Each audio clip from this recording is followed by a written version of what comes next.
Vous écoutez Chef, le premier podcast qui vous fait découvrir l'histoire personnelle, la vie des plus grands noms de la gastronomie française.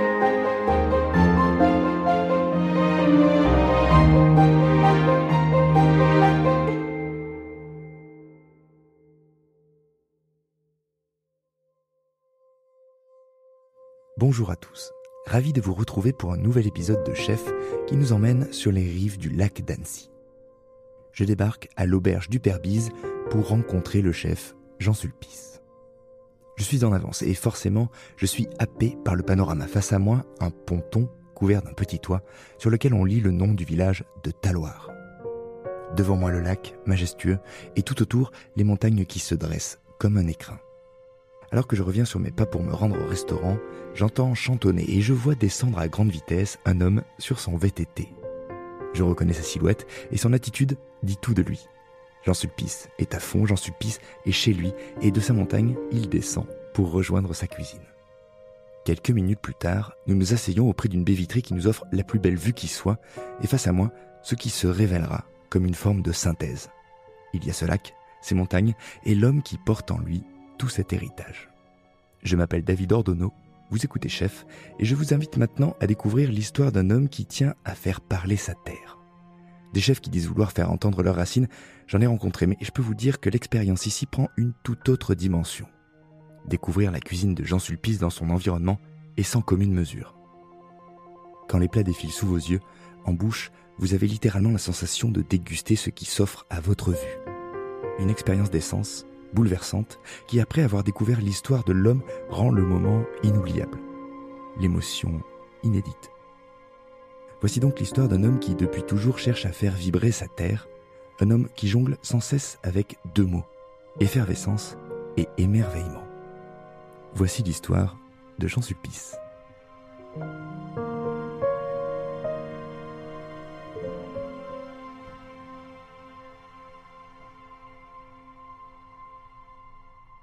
Je suis né dans un tout petit village, dans une montagne qui est juste au-dessus du lac du Bourget, pour pas citer le nom, c'est Barbizet. Juste aussi dessous le col de l'Épine. Et je suis né dans cet environnement avec aussi un monde un peu d'agriculture où le matin pour aller à l'école, on était coincé derrière un troupeau de vaches qui sortait de la traite. Quand c'était la saison aussi des pommes ou des pêches, on allait prendre notre vélo et puis on allait cueillir un fruit à maturité ou des cerises. Quand avec les copains on se retrouvait pour faire des cabanes dans la grange de foin, voilà quoi. Donc c'est un environnement hyper naturel et sain et simple, sans aucune agressivité quoi. J'ai toujours été un peu un garçon qui observait beaucoup la vie et qui aimait regarder aussi bien la nature que des personnalités qui m'inspiraient, où j'avais envie d'être comme eux. Un garçon qui aimait bien la vie aussi. Voilà. Quand je dis bien la vie, c'est aimer voir les gens être heureux. J'aime les gens en fait. Je suis quelqu'un qui aimait être au contact des gens, d'être dans un environnement où il avait souvent des choses qui étaient organisées pour rassembler du monde. Il ressemble à quoi cet environnement et qui sont ces gens dont vous parlez ? J'ai la chance d'être grandi dans un univers d'hôtellerie-restauration parce que mes grands-parents étaient dans cet environnement-là. Ils tenaient 2 hôtels-restaurants en face de la gare d'Aix-les-Bains. Je voyais mes grands-parents qui vivaient dedans, c'était toute leur vie. Et puis moi j'étais dans leur jupon et dans la cave je faisais ce qui était marrant, c'est que cette cave, on en avait même un peu peur d'aller jusqu'au bout de la cave parce que c'était un endroit un peu sombre, qui était assez curieux. Donc on se disait même qu'on était avec les cousins et les cousines, est-ce qu'on est chiche d'aller jusqu'au bout. C'était un terrain de jeu. C'était un terrain de jeu aussi pour essayer de se dépasser, surpasser, pour aller combler cette peur. Voilà, c'était juste une cave.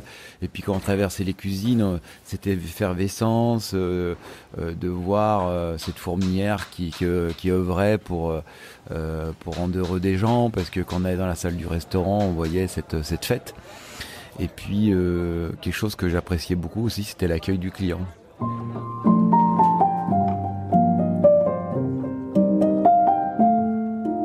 Le client qui arrivait avec ses valises et on lui montait ses valises dans l'ascenseur, on ouvrait la porte de l'ascenseur et puis on lui faisait découvrir sa chambre. Et je me souviens, c'était voilà, on ouvrait pas les volets mais les rideaux pour faire entrer la lumière dans cette chambre. On présentait la chambre. C'est tout cet accueil qui m'a toujours plu. Et moi j'étais tout petit en observation de tout ça et j'ai grandi, mûri dans tout ça. Et pour moi c'est un jeu, c'est pas un travail quoi. C'est naturel chez moi d'être là, de représenter mon enfance à travers mon univers.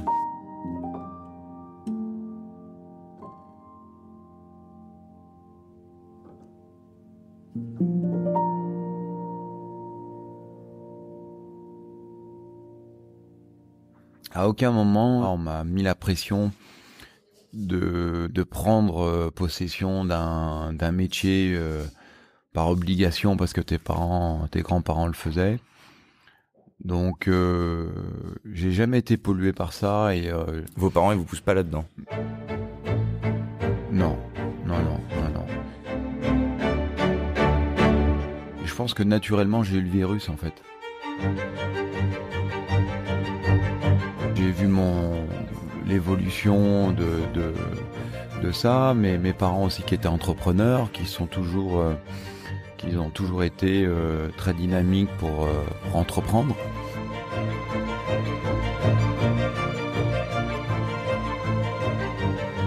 Et puis mon frère, très jeune, qui a été sportif de haut niveau et qui est rentré dans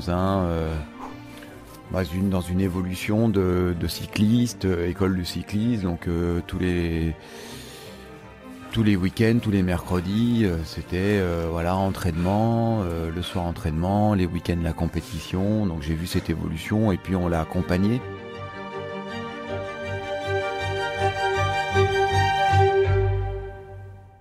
Donc je suis né dans cet environnement d'hôtellerie, de monde de sportifs de haut niveau, et puis moi qui adorait la nature. Et donc naturellement j'ai été baigné dans tout ça et à aucun moment j'ai voulu soit devenir un sportif de niveau, soit devenir un hôtelier restaurateur. L'école, ça n'a jamais été trop mon... Mais c'est ce que j'allais dire, et du coup, qu'est-ce qu'on fait de l'école dans ce cas-là? Parce que là, pour le coup, le quotidien, c'est celui-là. J'étais tellement émerveillé par ma jeunesse où, elle était très active, ma jeunesse, avec beaucoup de... j'étais émerveillé d'être dans cette terrain de jeu et de voir l'évolution de mes grands-parents, mes parents, mon frère. Ça, c'est une manière de dire que l'école, c'était chiant, non? En fait, on avait une vie hyper dynamique et puis on s'ennuyait pas. Donc quand j'arrivais à l'école où fallait me demander d'être assis sur une chaise, d'écouter, c'était pour moi une difficulté d'être au milieu de tout le monde, de faire comme tout le monde. Et en fait, c'est quelque chose que je sais pas faire, de faire comme tout le monde. Voilà, je suis pas un personnage à lire une recette ou un registre et puis de le répéter, quoi. Voilà, je veux me l'affranchir, je veux mettre les ingrédients qui me passionnent. Et donc du coup, à cet âge-là, quand on grandit, quel ingrédient on a envie de mettre dans sa vie? On voit que ça va pas se faire sur les bancs de l'école. Et donc, à partir de quand on se dit je vais prendre telle voie? En fait, j'ai pas trop de souvenirs. Ça, ce que j'ai souvenir, c'est que effectivement, je crois que elle avait quelques soucis de mes parents ou de mon entourage, de dire mais qu'est-ce qu'il va faire quoi.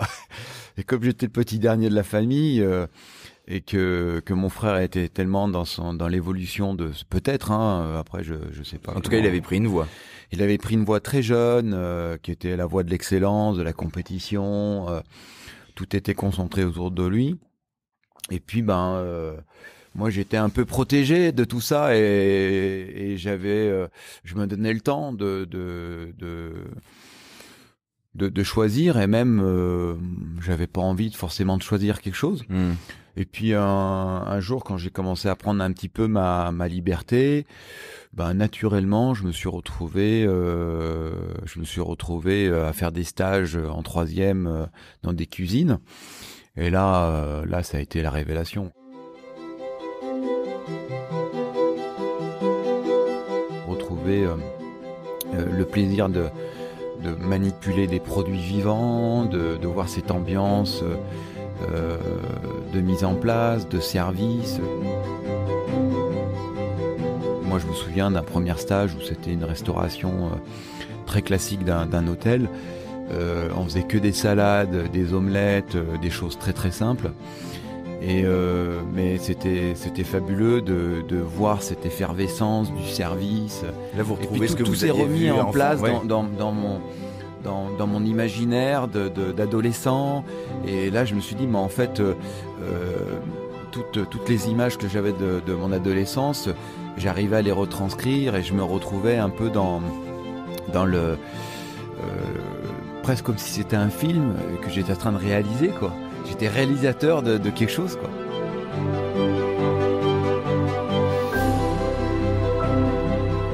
Et donc, en fait, naturellement, je me suis senti émerveillé et encouragé de faire ça. Et je prenais des bonnes sensations. Et j'en avais pas peur. Et rapidement, j'ai voulu évoluer là-dedans.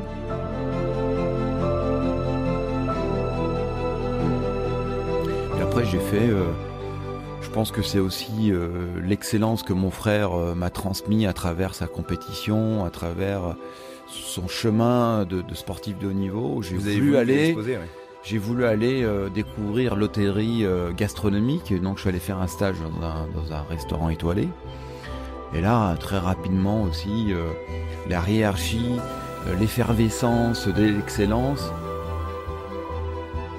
là ça a fait sens.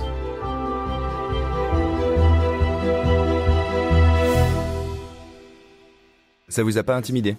Non, au contraire, ça a fait un sens de dire. Alors aujourd'hui, je pense que je peux m'exprimer parce que si j'en suis là, je pense que c'est une combinaison de toute mon éducation, de mon chemin de vie qui m'a porté à vouloir faire de la gastronomie, par vraiment, comme je vous l'ai dit, de mon frère qui était dans un monde sportif de haut niveau, et puis mes grands-parents qui s'exprimaient naturellement dans un joli métier. Puis à l'époque, c'est des métiers qui étaient pas d'une misère. En fait, tu passais ta vie dedans, quoi. C'était matin, midi et soir, tout le temps. Tu vivais pour ce métier-là, quoi. Et il était pas très valorisé aussi. Il était pas très valorisé, mais à l'époque, la vie c'était le travail, donc c'était pas demi-mesure. Et donc quand je me suis retrouvé dans cette cuisine avec un chef étoilé qui était opaque et qui validait toutes les assiettes avec la moindre petite salade, je m'en souviens à l'époque on faisait une salade d'endive qui était dressée comme une fleur d'endive avec une salade de noix, une vinaigrette avec de l'huile de noix dedans, des petites herbes qui étaient posées dessus, du bleu de terre mignon à l'époque. Voilà quoi, ça prenait sens, ça prenait. Qu'est-ce qui vous parle dans cette salade d'endive? C'est le fait que ce soit tout simple et qu'on en fasse quelque chose? Non, ce qui me dérange, c'était déjà la manière qu'on disposait les endives, la vinaigrette qui était à l'époque, mettre de l'huile de noix, voilà, c'était une vinaigrette où le chef le goûtait, fallait faire attention à l'assaisonnement, prêter beaucoup d'attention à l'assaisonnement. On disposait 5 morceaux de bleu et pas 8 morceaux de bleu. C'est pensé. Voilà, c'était pensé, c'était réfléchi, c'était analysé. Quand tu posais l'assiette au passe,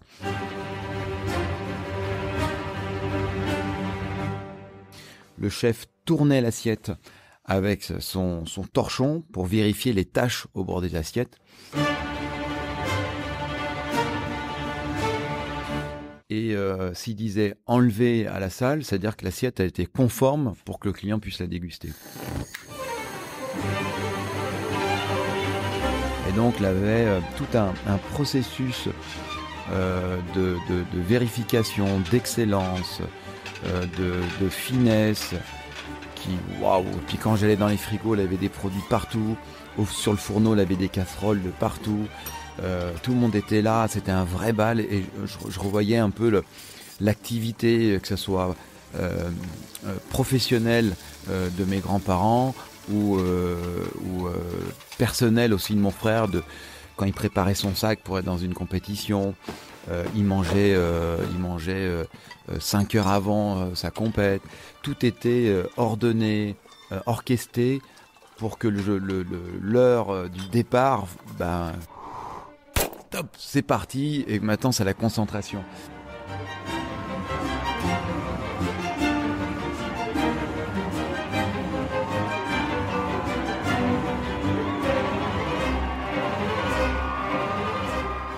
Et en fait, ça, je pense que naturellement, en fait, tout s'est mis en marche chez moi et je me suis lancé dans l'excellence de la gastronomie.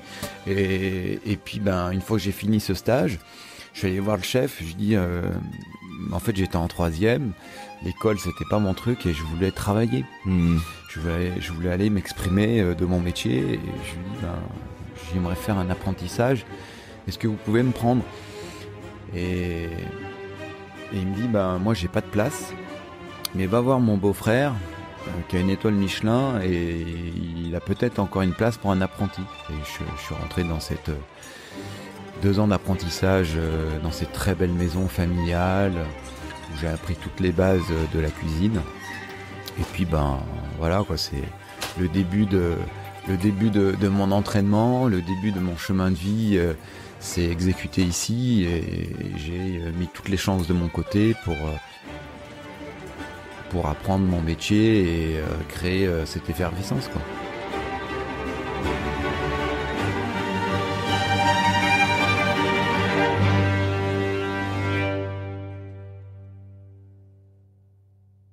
Quand tu arrives dans une brigade, que tu rentres et que tu connais pas ton métier, tu t'aperçois que ton geste, il n'est pas forcément naturel. Et quand tu entres dans une brigade, il faut arriver à prendre le temps parce que tu fais des erreurs et au début, tu es un boulet, tout simplement. Et pour pas être un boulet et pour arriver à gravir les échelons d'une brigade, donc c'est de commis, quoi. Avant d'être commis, c'est apprenti, commis, demi-chef de partie, chef de partie, second, et donc il y a quand même des hiérarchies à passer. Et puis là aussi, la connaissance des produits, la connaissance des sauces, l'expérience, et ça, c'est avec la pratique que tu l'apprends, quoi. Mais cette pratique, c'est encore une fois de plus, c'est quand je voyais mon frère s'entraîner, répéter. En fait, ça a été toutes ces années où il est pas arrivé premier de sa catégorie comme ça du jour au lendemain. C'est qu'il a eu tout un travail qui a été fait. Donc j'ai bien pris conscience que il fallait travailler, il fallait aussi appliquer une rigueur. Qu'est-ce que c'est une rigueur ? Ça, la rigueur, on te l'apprend pas dans la vie. Et quand tu rentres dans une brigade, la rigueur, elle est sur toi, c'est-à-dire sur une tenue vestimentaire. Moi, je me souviens que au tout début, on te donne un tablier, un torchon, et puis mon maître d'apprentissage, il dit regarde, je me regarde ton tablier, il est tout sale. C'est pas comme ça, mon petit. La cuisine, il faut toujours être propre, faut travailler, faut être ordonné. Et donc voilà, jusqu'à ça aussi, avoir une veste propre, avoir des chaussures propres, voilà quoi, d'arriver pas à l'heure au travail, mais faut arriver avant d'être à l'heure du travail. Donc ça veut dire faut arriver 5, 10, 15 minutes avant, quoi. Parce que quand t'es juste à l'heure, t'es pas à l'heure. Ouais, c'est drôle. Et donc en fait c'est tout un processus. Et ça c'est pareil, quoi. Cette excellence, quand tu dois l'apprendre, c'est dur, quoi. Ouais. C'est dur. Et en fait moi tout s'est mis naturellement en marche par mon éducation, par cette effervescence que j'ai eue. Et très rapidement, j'ai pris du plaisir et j'ai voulu gravir les sommets. Et la rigueur, c'était pas un obstacle, c'était un cadre et il permettait de justement d'aller vers je l'avais pas la rigueur en fait, mais en fait mais c'était pas une crainte, je veux dire, l'adopter c'était presque ça faisait partie du jeu. En fait, je me suis dit si t'appliques pas cette rigueur, ça sera un échec. Ouais. Voilà quoi. Parce que quand tu fais une recette, tu la commences pas à l'envers la recette. Et donc ça fait partie de la rigueur. Et donc, il faut mettre en application toutes les processus pour pouvoir exécuter une recette comme ton chef le veut. Parce que aussi, ce qui est très intéressant quand tu fais de la cuisine, c'est qu'au début, tu dois comprendre la cuisine des autres. Pour comprendre et un jour réaliser ta propre cuisine, c'est d'apprendre la cuisine des autres, quoi. Et ça, c'est un chemin qui est super intéressant, quoi. Parce qu'il faut comprendre la cuisine de ton chef, pourquoi il veut la faire comme ça, pourquoi il veut une cuisine gourmande, pourquoi il veut que ça soit croustillant, pourquoi, voilà. Et la cuisine, c'est quelque chose de très personnel, quoi. Et quand un chef construit une brigade autour de lui, il forme sa brigade pour pouvoir exécuter sa cuisine, quoi.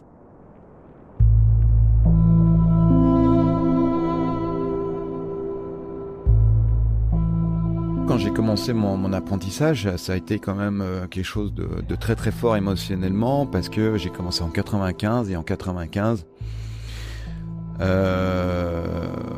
mon frère a un grave accident et en championnat du monde de Bogota et il devient paraplégique. Donc là, je me retrouve un petit peu seul. Avec mes parents bouleversés, un choc émotionnel très très fort dans ma famille. Et là, je me retrouve un petit peu comme dans un cocon au tout début d'un chemin professionnel. Et je suis livré à moi-même. Et là, je me dis que en fait, ma vie, elle se joue là, quoi. Et j'ai pas le droit de rentrer dans un échec, quoi. Il avait sacrifié son adolescence pour devenir un jour champion du monde, champion olympique. Et là, tout s'arrête du jour au lendemain, quoi.